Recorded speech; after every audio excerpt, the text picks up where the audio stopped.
Hello, boys and girls, and welcome to another episode of Movie Goodness, where we examine life through cinema here on the KB Radio Network. I am your host, Kevin Reed, and we have arrived to the holiday season. Yes, it is Christmas time, everybody. Merry Christmas. I know we're a couple of weeks out at the time of this recording, but this is the Christmas episode because I'm not going to have time later on to do the Christmas episode.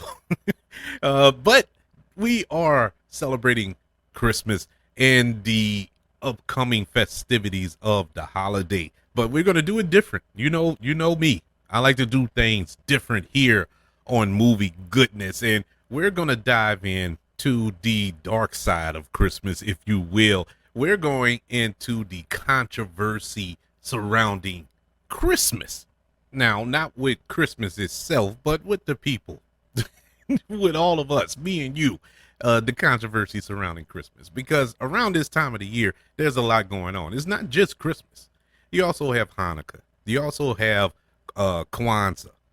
But there are those who just don't celebrate Christmas for whatever reason, whether it be religious beliefs or they just don't rock with it, whatever the case may be. And so that's where we get the happy holidays and the season's greetings as opposed to Merry Christmas. So we're going to dive into a lot of people's beliefs or non-beliefs surrounding this holiday.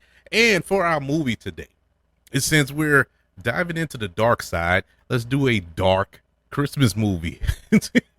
So the movie we're going to review at the end of this show will be none other than a comedy classic, I would say, tradition in my eyes, because I watch this every year for Christmas. It is none other than the 2003 dark comedy crime film Bad Santa. I love that movie, but we'll get into that in a few. But right now, let's dive into Christmas. Let's dive into what is Christmas, for one. Well, depending on who you are and what you believe, but Christmas is a annual holiday that commemorates the birth of Jesus Christ, and it is always celebrated on December the 25th. And it is a religious and cultural celebration among billions of people around the world. Christmas Day is a public holiday in many countries and is celebrated religiously by a majority of Christians, as well as culturally by many non-Christians, and forms a integral part of the holiday season organized around it. For example, Kwanzaa, as I mentioned a little while ago, Kwanzaa is an annual celebration of African American culture, which takes place between December the 26th to January the 1st, accumulating in a communal feast called Karamu, usually on the 6th day. Kwanzaa was first celebrated in 1966. Estimates of how many Americans celebrate Kwanzaa have varied in recent years, from as few as 500,000 to as many as 12 million. In a 2019 poll by the National Retail Federation, 2.6% of people who plan to celebrate a winter holiday said they would celebrate Kwanzaa. Another festival or holiday that is celebrated around this time is, of course, Hanukkah. And I think this year it hits a little different due to the ongoing unrest in Israel and Hamas over there in the Middle East. But Hanukkah is a Jewish festival commemorating the recovery of Jerusalem and subsequent rededication of the Second Temple at the beginning of the Maccabean revolt against the empire in the 2nd century BC.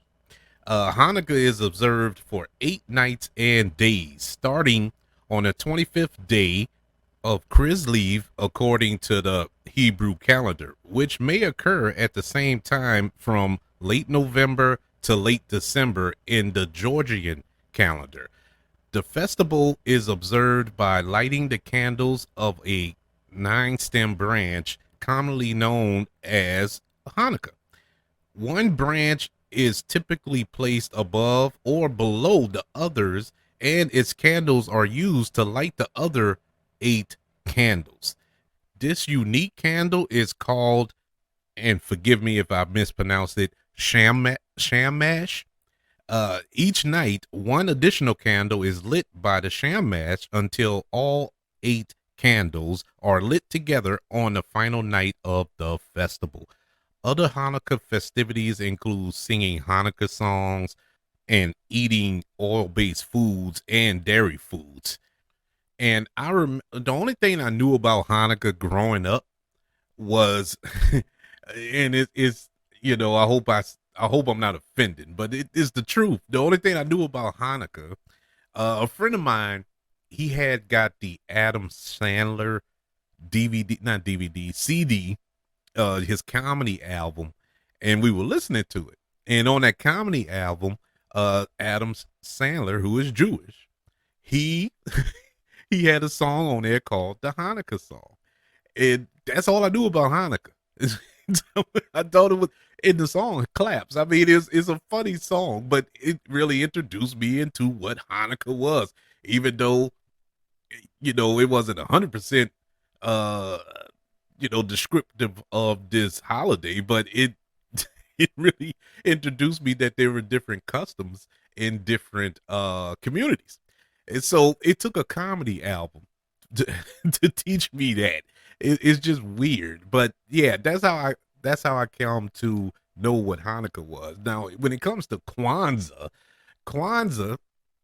I always knew of it, but I didn't know what it was. And to be 100% honest with you, I still don't know what it, I still don't know what it is, because it's kind of something that was originally created to be kind of a alternative to Christmas by African Americans, due to the fact that there was a big not majority, but a big contingent of African Americans who believed that Christianity was a white religion, that this was brought upon blacks in this country by white slavers, and this was kind of an alternative to that.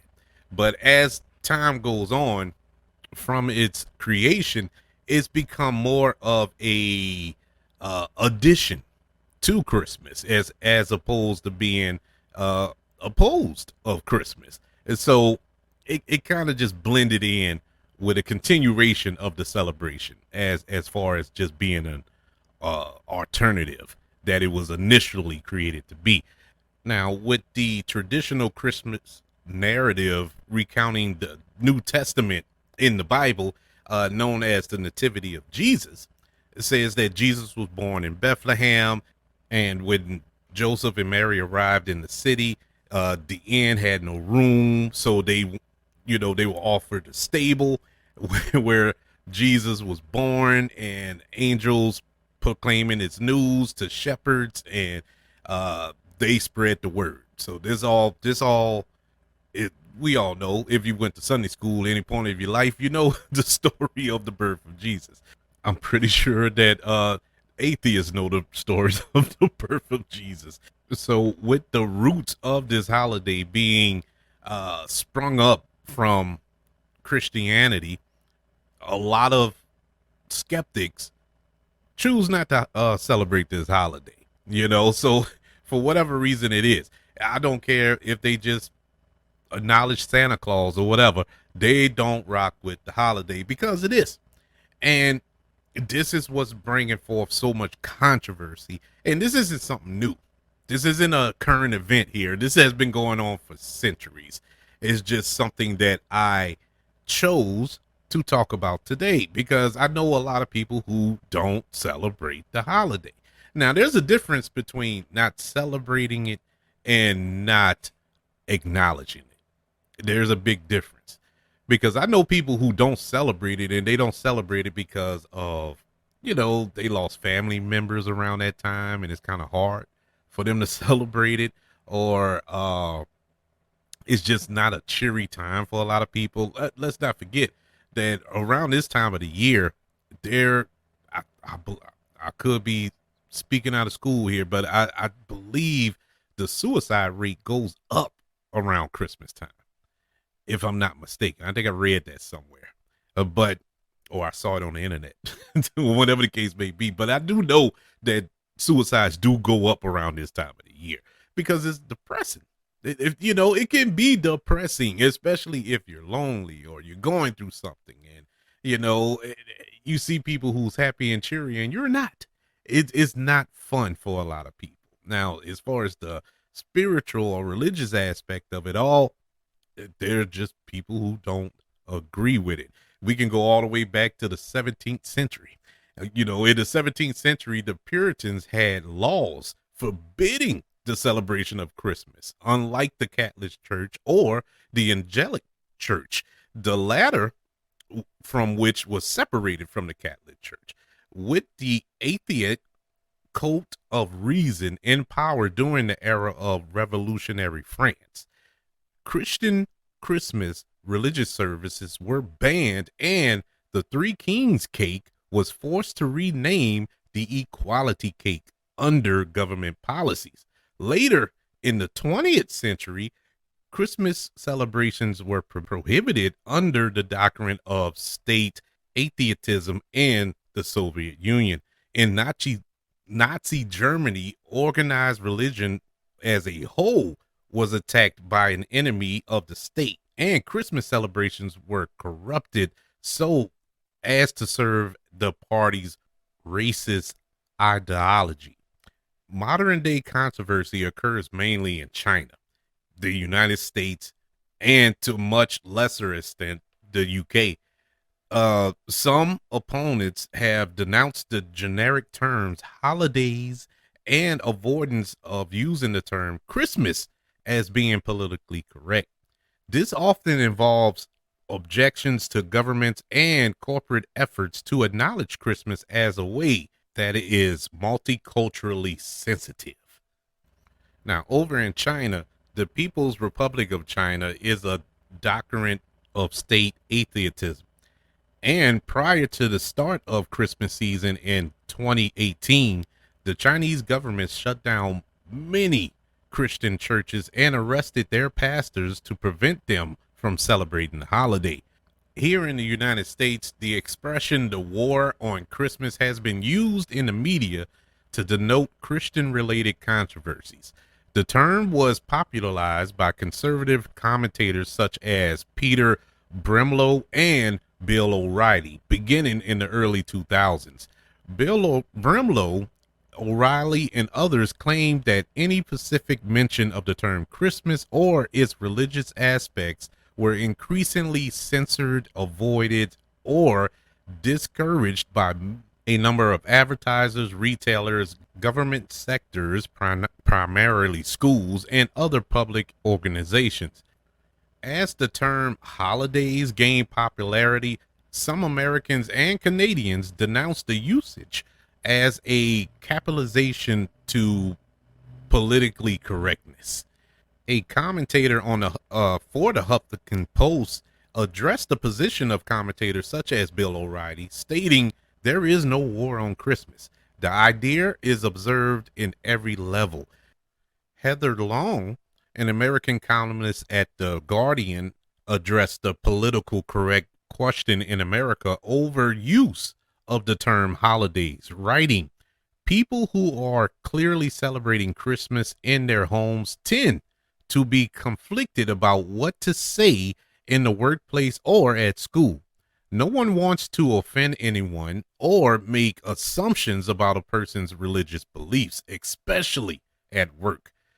Christmas Day is recognized as an official federal holiday by the United States government.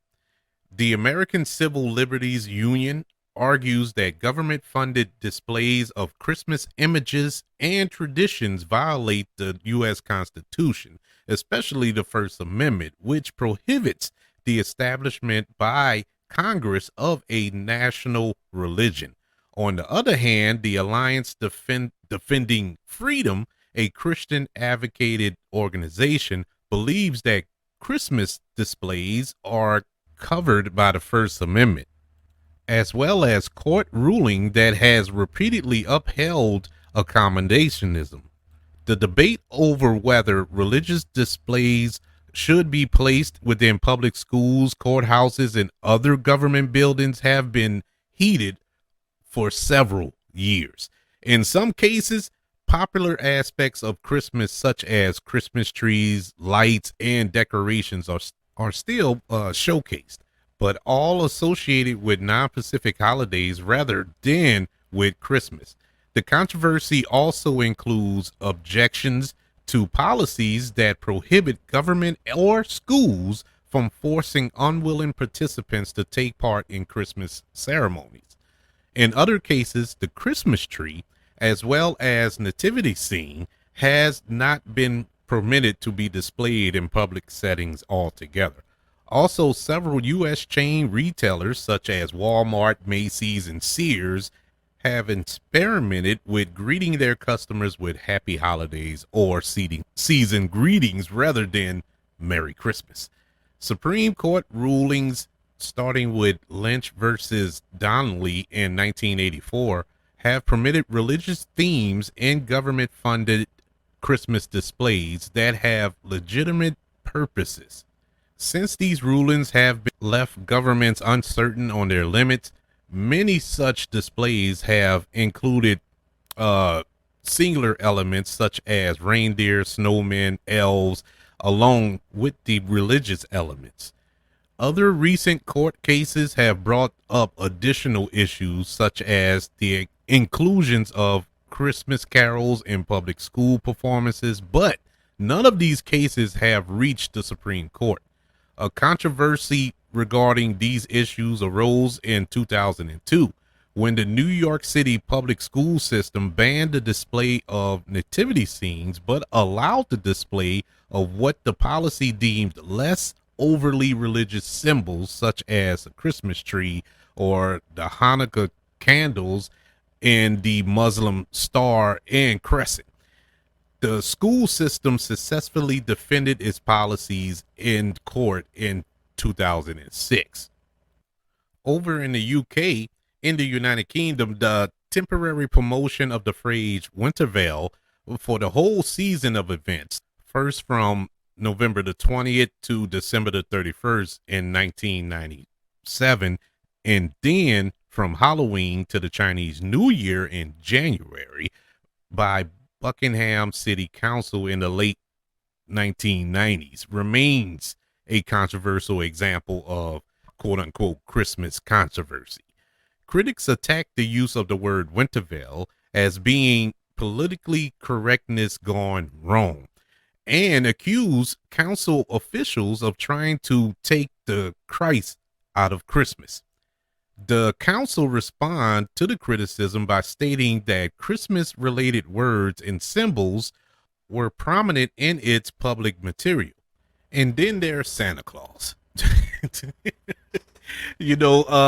And if there's any children that are listening with their parents right now and you still put out the milk and cookies, maybe you ought to exit the room for the next few minutes as the grown-ups talk, should we say.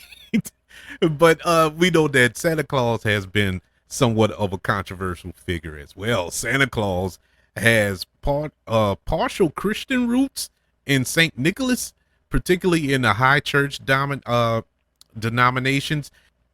The character has sometimes been the focus of controversy over the holiday and its meeting. A number of denominations of Christians have varying concerns about Santa Claus, which range from acceptance to denouncement. Some Christians, particularly Calvinists, such as the Puritans, dislike the idea of Santa Claus as well as Christmas in general, believing that the lavish celebrations were not in accordance with their faith. Other nonconformist Christians condemn the materialistic focus of the contemporary gift giving and see Santa Claus as the symbol of that culture. And for me, just a little side note here, I always I don't know if I told this story before. If I have, forgive me. If you haven't heard it, here we go. I When I was younger, now my parents didn't tell me there wasn't a Santa Claus, but they didn't tell me there was one either.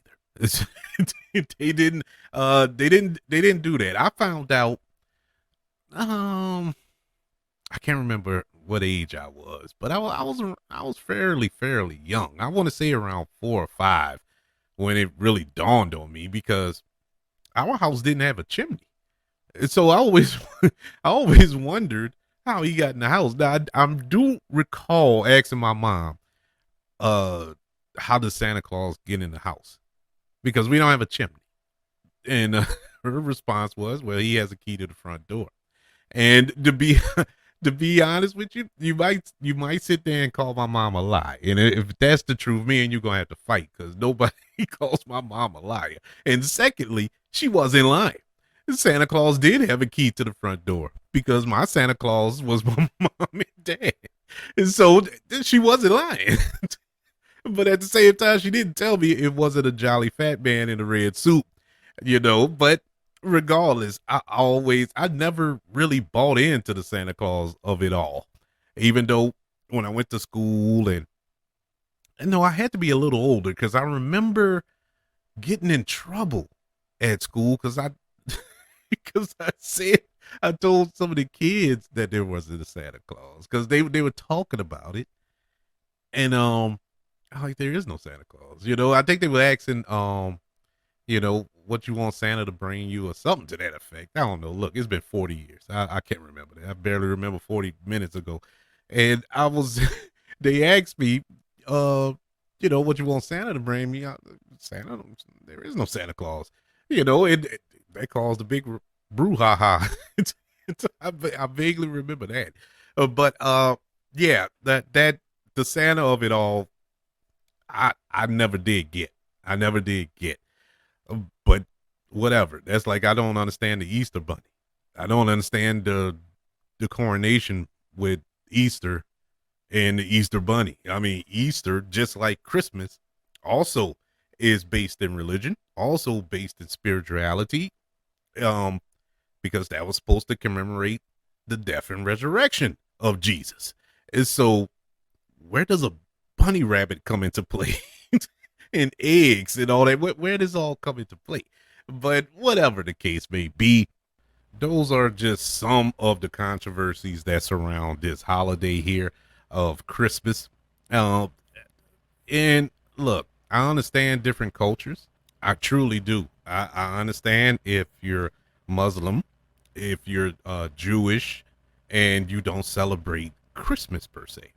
But I don't understand why I have to conform, change up what I say or how I celebrate the holiday that I sell. You know what I'm saying? That I recognize as Christmas just so I won't offend nobody else because at the same time, other cultures, other religions, other denominations have their own different holidays or celebrations or traditions that they celebrate. They don't conform it to offend me. But well, to be honest with you, I don't get offended because I don't even know what it is. You know what I'm saying? But at the same time, if it's not offending me, what you're doing, why everything a Christian does is so offensive. Now, granted, once again, Christians ain't out the water here because Christians, or should I say some Christians, I'm not going to link all Christians together because I am one, so and I'm not a part of that. But Christians don't make it better. They don't. They will do things out of spite just to make fun of another religion. I've seen this done, and it's not Christian like. Just to put it plain, it is very unchristian like. And so I understand where others will feel offended by some of the things Christians do, but in this particular case, this is a different animal. So I respect everybody's beliefs. I really do. But at the same time, I would love to have that respect as well for my beliefs, and I'll just leave it at that. So let's jump into our review today. And as I mentioned at the beginning of this episode, it is none other than the 2003 black comedy Bad Santa, which stars Billy Bob Thornton, Tony Cox, Lauren Graham, Brent Kelly, Lauren Tom, the late great John Ritter, and the late great Bernie Mac. This was John Ritter's last film before he tragically passed away on September the 11th, nonetheless, 2003. This movie is so good. It is so good. I remember um when I first watched it back in 2003. I thought it was funny, but I never, you know, brought it up to one of the best comedies I ever seen until I rewatched it a couple of days ago for this show. And I was so happy that I did. This was, it was so well made and so funny. I cannot believe that this movie doesn't get talked about as a Christmas classic, so to speak. But I really do know why, because this is a R-rated film, and I mean R. This is a hard R-rated film. I'm shocked that it got an R. I'm gonna be honest with you. It is so crude, so messed up. The way that Billy Bob Thornton's character talks to kids, talks to these children. It is hilarious. It did all of the sexual acts that he gets into. He's drunk for 98% of the film. It is, I'm talking about the character, not Billy Bob Thornton himself, but it is so messed up of a character. This, to say this is the protagonist of the film, this is the most diversive protagonist you will ever find in a film. There is no redeeming quality about this guy. None. But you find yourself cheering for him. you know? The premise of Bad Santa follows a miserable con man played by Billy Bob Thornton and his partner, who pose as Santa and his little helper to rob department stores on Christmas Eve. But they run into problems when the con man befriends a troubled child. Let me just say this. This movie is 20 years old, but there is no way on God's green earth that they will make this movie today. There's no way. I don't care if they put it on Tubi. They would not make this movie. This was the most crude, offensive film. And it was self-aware. It was self-aware. That's what makes it so good. Tony Cox, who we all know as a little person, and he is the elf here. And he is kind of the mastermind behind this crime spree that they go on. And it's a spree because it's a weird spree because they only commit one crime every year on Christmas Eve. And Billy Bob Thornton is the Santa, whereas Tony Cox is the elf. And they come as a package deal at these department stores so they can find their way in and case the place during the holiday season. And on Christmas Eve night, they rob the store blind, going into the safe, which Billy Bob Thornton is a safe cracker, and they rob the stores blind. And so they the back and forth between Billy Bob and Tony Cox, that alone, I could have watched 2 hours of just them going back and forth, throwing insults at each other. I mean, it was brutal. The brutal insults, and you wonder, how are they a team? How have they managed to work and be successful at what they're doing for so long, but they hate each other? It's hilarious. It's downright hilarious. You have Billy Bob Thornton, who at this point, not known as a comedic actor. You get what I'm saying? We've gotten the Sling Blades. He was in Armageddon. He was in, these dramas. And I say dramas loosely, Armageddon, but you know what I'm getting at. These weren't comedies, so I never pictured Billy Bob Thornton in a comedy. But my God, he was hilarious. This and unintentionally hilarious. He didn't crack jokes to crack jokes. He wasn't Eddie Murphy. He wasn't trying to be Eddie Murphy or Richard Pryor here. He was just being a drunken slob who loves to have sex with big boned women and pees on himself, curse out little children. That's his life. That's that's his character here. But he delivered. And look, the chemistry throughout this film is top notch with all of these actors. I mentioned Billy Bob Thornton and Tony Cox. Great chemistry between those two. You put in the kid here who was portrayed by Brent Kelly, who I haven't seen in much of anything else other than the Bad Santa films, but it's fine. But this was good, and he has a unique performance throughout this film. It could have easily came off as aggravating because this was like one of his first roles, and he's going head to head with Billy Bob Thornton in the majority of his scenes and whatnot, and Billy Bob Thornton is cursing him out for the most part. But he did an excellent job, I thought. And I thought the chemistry between the two, and especially with the arc of that character, of that kid, I thought it was awesome little arc there. Bernie Mac, God rest his soul. Man, miss him. Miss him so much. And once again, another great Bernie Mac performance here.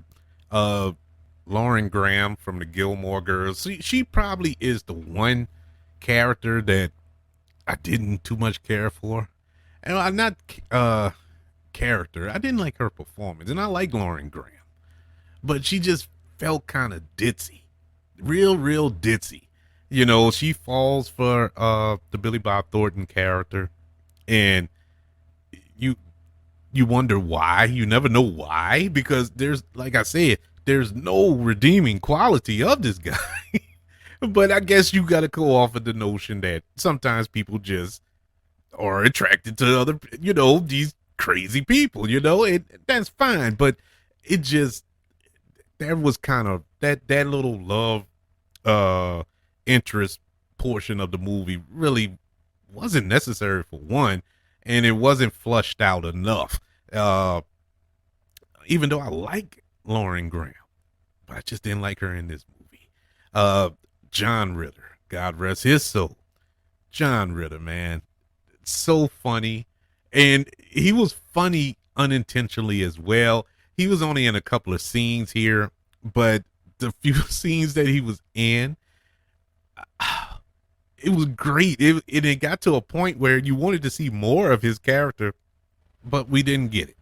So it was kind of heartbreaking with that. But at the same time, the few moments that he was on screen was great. Being funny without being funny. The typical John Ritter from Three's Company. You know what I'm saying? It was just a throwback to that. The direction here was great by Terry Zigoff, who hasn't made a lot of movies in his life, but this was probably his biggest that he's made. And I haven't seen all of his films to say it's his best, but it's the best of his I've seen. I could say that. I'll say that much. This film, believe it or not, was a story concept from the Coen brothers. The Coen brothers who gave us No Country for Old Men, Raising Arizona, and so many different films throughout their filmography that is ridiculous to continue to name out. But they are credited co-writers on the story for this movie, and you could tell. You could tell this felt like a Coen brothers film. Just crude for crude sake, and the reason I said they couldn't make this movie today, one, the subject matter, two, the language that was made. or said in this film, with the use of the F word. And I'm not talking about the 4-letter one. I'm talking about the homosexual derogatory word. The use of the R word for those who were mentally handicapped. It was just floated out of this film like it was nothing. It was just said like it was nothing. And when I rewatched it the other day, I was like, boy, they really loose with these words. But these are the characters.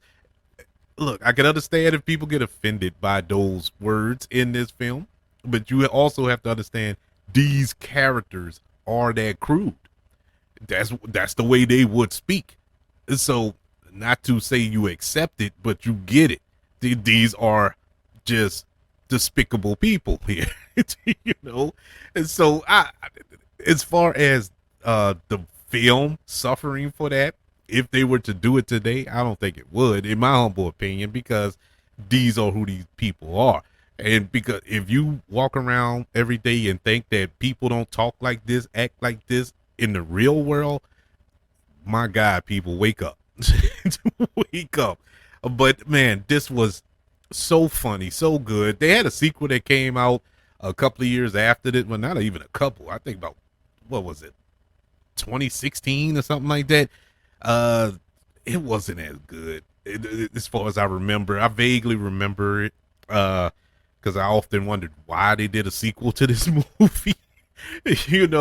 Out of all the films they can make a sequel to, Bad Santa, they made a sequel to. But whatever. But as far as this one, the 2003 film, other classic. I love it to death. It is a Christmas tradition of mine to watch this movie that has zero to do with the actual holiday, other than the fact that Billy Bob Thornton is in a Santa suit the entire film.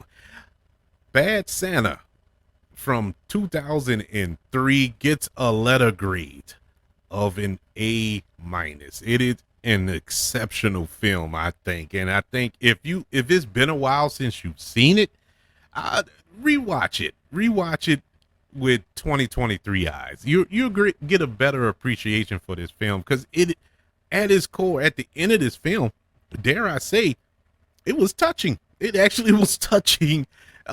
Even though, like I said, these are some of the most despicable people you will ever find in a movie.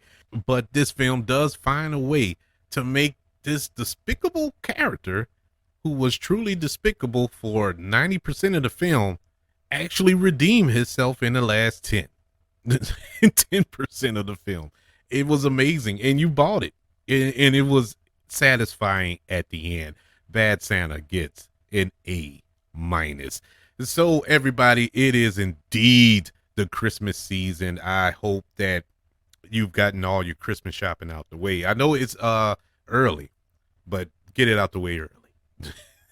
Don't wait till the week of, unless you're like me, times are hard and you got to wait for that last check before the before Christmas weekend. You know what I'm saying? I've had to do that many years. Wait for that last check so I can have enough to get everybody something for Christmas. But if you can, get the majority of your stuff early. That way you won't be stressing out towards Christmas Day. If you would like to contact the show, you can do it by email, kbradiopodcast@gmail.com. You can also search for the KB Radio Network on all social media platforms.